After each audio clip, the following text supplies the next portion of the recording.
your band kind of benefits a lot because you had that remix album, right? Like, were you surprised when you first found out about it? Who like heard, you know, or were you, or did they have to call you and say, we're... Yeah, well, that thing actually, it was our idea. That didn't happen by accident. We asked some people to remix stuff, but what we were surprised about, we wanted to get a remix done for each of the 5 songs on our first EP, and so we reached out to some people because we like dance music too. We reached out to some guys that we liked, and anytime we asked somebody, they said yes. So initially, we asked more people than 5 people, hoping that we would get 5 back, right. And everyone kind of said yes. So we ended up getting 12 in the end. And Mark did a couple, you know, as well on it. So, yeah, that I was surprised personally that we had 12 songs, that it ended up being a full thing. It was only supposed to be just putting out maybe another EP of like a remix of each of the 5 songs, or something, like having multiple remixes per song. So that was pretty awesome. And it's always great to get remixes back. And it's pretty exciting. When you first get the email back, it's like, here it is, it's finished. And you no idea what it's going to sound like. And so listening to all of them was really cool.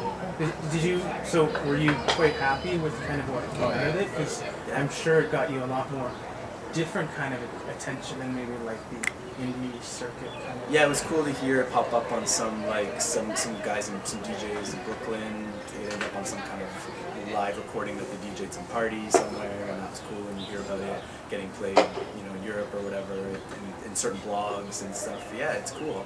Does it bother you when they do change, like, let's say, a major part of your song, or no? I think it's just kind of fun hearing what people, like how they interpret stuff. I'm always pretty excited to get remixes back, and yeah, some remixes, like, you know, might be, you know, your favorite or something, and one might not be your favorite, but like I've always had a lot of fun listening to what people do. I've never had a knee-jerk negative reaction to anything. Everyone's kind of their stuff, so. I could see if you were a band, because I know like a lot of bands get remixes done, and I think maybe some bands get it done because they think they should get them done, but for us, it's like Mark and I DJ and we listen to dance music quite a bit, so for us it was totally, we just wanted to hear remixes done, and we've used those DJ mixes in our DJ sets, so you know, we've used those remixes, so you know, we were genuinely excited just to hear what people had to say. We didn't give them any direction. Like, you kind of know if you contact a certain type of person who makes a certain type of music, you know it's going to turn out something like that. So, you know, I didn't contact people whose tracks I didn't like. So I wasn't really nervous about what we were going to get back. Okay. So, yeah. What are your influences? Like, I know musically you have a certain style or a certain way, but like, just the songs themselves, I mean, what are you... I'm not the lyrical guy, if you will, but I'm just like, where does that come from? Who writes that?